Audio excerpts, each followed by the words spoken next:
કેમ છો ગાઈસ? આવી ગયા છે અમે આજે કુલદીપભાઈ ના ત્યાં વંશોલ પહોંચી ગયા છે પ્રોગ્રામમાં. એમનો સેટઅપ છે Shravan plus Kuldeep on fire.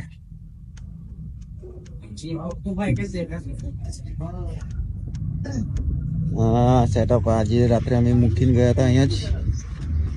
જીભાઈ માતાજી જય શ્રી રામ. હવે અમારા કુલદીપભાઈ ના ઘરેથી નીકળ્યા છીએ હવે પ્રોગ્રામમાં જવા માટે. અજયભાઈ કુલદીપ રિમિક્સ ક્યાં બોલતી પબ્લિક સેટઅપ આગળ જાય છે. અત્યારે કુલદીપભાઈ ગામમાં જ વરઘોડો છે અમારો. રાત્રે કુલદીપભાઈ કેવી મજા આવી? ફૂલ મોજ.